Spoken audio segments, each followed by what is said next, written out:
Bonjour à vous et shalom au nom puissant de Jésus-Christ de Nazareth. Que Dieu vous bénisse puissamment et infiniment ce matin de jeudi pour la grâce qu'il nous accorde de nous lever tôt de bon pied en bonne santé pour jouir une fois de plus de sa miséricorde et de ses compassions qui pour nous se renouvellent chaque matin. Mon nom c'est Bled Bétier, mon compteur appel WhatsApp est le plus 237 695 106 15 25. Je suis très heureux de vous apporter la parole de Dieu ce matin et je veux que ces paroles-là vous produisent en vous la vie, produisent en vous le fruit de la vie éternelle, produisent en vous des transformations évidentes au nom de Jésus. Ce matin, nous allons méditer ensemble le livre de Luc, de Matthieu chapitre 13, Matthieu chapitre 13. Ici, Jésus-Christ, n'est-ce pas, introduit de très grands enseignements concernant la parole, concernant l'évangile, concernant les grandes doctrines du royaume. Nous voyons ici qu'il va parler premièrement de la parabole, n'est-ce pas, de la semence. Il parlera de la parabole du sémeur et la semence. Il parlera de la parabole, n'est-ce pas, de la mauvaise herbe, la parabole de la graine de moutarde et du levain. Il parlera aussi de la parabole du levain et de la pâte. Il parlera de la parabole, n'est-ce pas, des perles, des trésors et de la perle. Et enfin, il parlera de la parabole du filet. Dans toutes ces paraboles, il y a comme une progression. Il va du simple au complexe. Mais pourquoi Jésus-Christ utilisait-il les paraboles? Il utilisait les paraboles parce que c'était une technique, n'est-ce pas, d'enseignement extrêmement puissante qui lui permettait d'apporter la parole puissante et véritable à celui à qui il voulait parler. De manière à ce que ceux qui entendaient ne comprenaient rien, mais il révélait le véritable sens de la parole à ceux qui lui étaient intimes et proches. C'est donc ce qu'il a dit dans Matthieu 12. Père, je te rends grâce parce que tu as caché ces choses aux sages de ce monde et tu les as révélées aux petits enfants. Alors ce matin, je voudrais te faire comprendre que toi qui écoutes la parole ce matin, tu as le privilège de comprendre, d'entendre, de comprendre ces paroles au nom de Jésus. La parabole première du sémeur et des semences montre, n'est-ce pas, les trois types de terrain. Il dit ici que un sémeur sortit pour s'aimer, alors qu'il répandait sa semence, des grains tombèrent sur le bord du chemin. Les oiseaux vinrent et mangèrent. Deux tombèrent sur le sol rocailleux, et ne trouvant qu'une mince couche de terre, ils levèrent rapidement parce que la terre n'était pas profonde. Mais quand le soleil fut monté haut dans le ciel, les petits plants furent brûlés très vite. Comme ils n'avaient pas vraiment pas de racines, ils séchèrent. D'autres grains tombèrent parmi les ronces, celles-ci grandirent et étouffèrent les jeunes pousses. D'autres enfants tombèrent sur la bonne terre et donnaient du fruit avec un rendement 100, de 100, de 60 et de 30 pour 1. Celui qui a des oreilles entende. Ici, nous voyons qu'il y a donc trois types de terrain. Il y a premièrement la terre foulée par les hommes, deuxièmement la terre rocailleuse, troisièmement la terre épineuse et remplie de ronces. Voilà les trois types de terre qui ne produisent pas la semence, dont la semence ne peut pas prendre racine. Mais il y a ce quatrième type de terre qui, n'est-ce pas, est comme l'embrayage qui va nous pousser à aller à la deuxième parabole, la parabole de la mauvaise herbe, c'est-à-dire la quatrième terre, c'est-à-dire la bonne terre, qui la semence sémée produit, n'est-ce pas, pour un 60, un autre 100 et un autre 30. Quelle est la signification de ces paraboles? Le Seigneur va donner la signification de ces paraboles-là dans Matthieu chapitre 13, verset 18. Là, il dit que vous qui écoutez la parole, cela signifie que chaque fois que quelqu'un entend le message qui concerne le royaume et ne comprend pas, le diable vient arracher ce qui a été sémé dans son cœur. Là, c'est ceux qui se tiennent au bord de la route. Tel est celui qui a reçu la parole au bord du chemin, dit Jésus.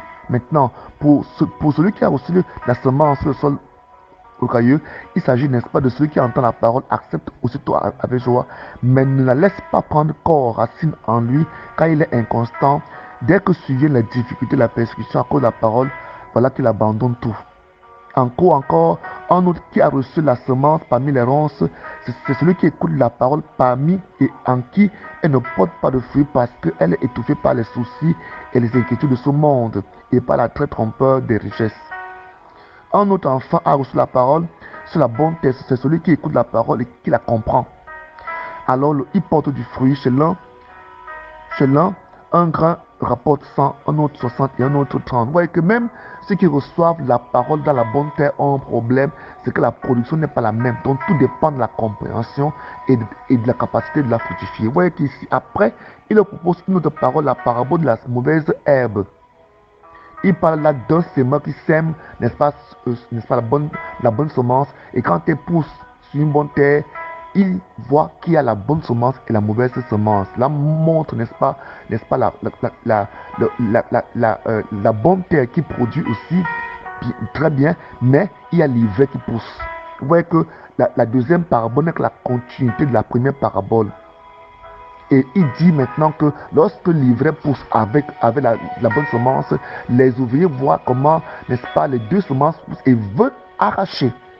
Et il explique plus tard que la bonne semence sont les enfants du royaume et la mauvaise semence sont les enfants, sont les gens qui suivent le diable, mais ils sont dans l'église en fait. Et la quatrième parabole va être enclenchée par la deuxième parabole, là où il parle de la graine de moutarde, n'est-ce pas, et le levain.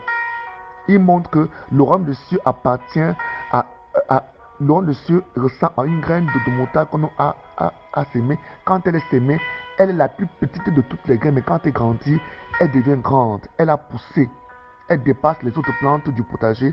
Elle devient un arbuste, si bien que les oiseaux du ciel viennent y nicher sur ses branches.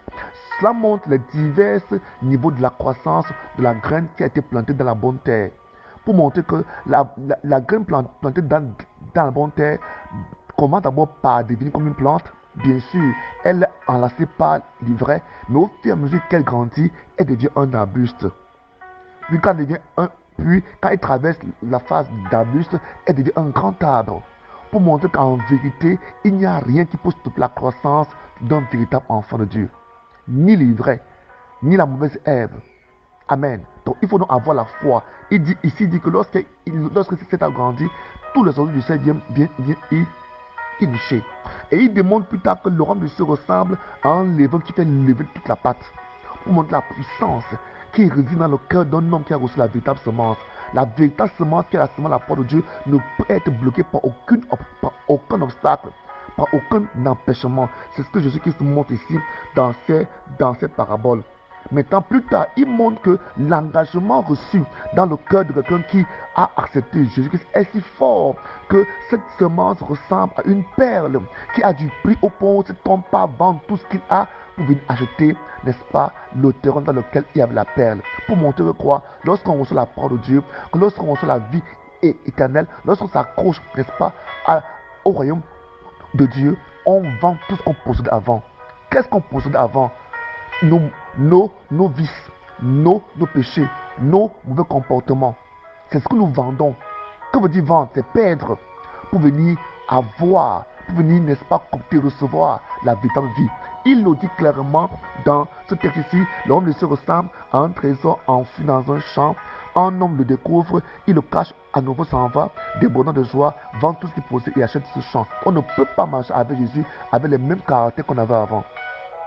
Voici à quoi ressemble encore le royaume des cieux. Un marchand cherche, n'est-ce pas, de belles perles. Quand il en a trouvé une de grande valeur, il s'en va, il vend tout ce qu'il possède pour venir acheter, n'est-ce pas, cette perle précieuse. Donc pour montrer que le royaume des cieux, quand on le reçoit, c'est une semence qui grandit en nous, qui est puissante. Et on est prêt à tout perdre pour garder ça, pour le faire fructifier. Alors ce matin, sois béni au nom puissant de Jésus-Christ. Et Jésus partit dans sa ville, là où il a grandi, pour annoncer ces paroles. La Bible déclare qu'il ne fut pas reçu. Plus tard, la Bible dit que les gens commençaient à se poser des questions. N'est-il pas le fils du charpentier? N'est-il pas le fils de Marie, le fils de Jacques, de Joseph, de Simon et de Jude? Ses sœurs et ses frères ne vivent-elles pas parmi nous? Et à cause de cela, il était une occasion de chute pour eux. Alors ce matin, reçois Christ et accepte-le tel qu'il est. Sa semence est en toi. Laisse-la se fructifier. Laisse-la grandir et devenir un grand arbre. Oui, c'est vrai, l'ivraie existe. La mauvaise herbe existe, mais la puissance qui est en toi te permettra de grandir et devenir un grand arbre. Sois béni ce matin au nom de Jésus-Christ. Amen.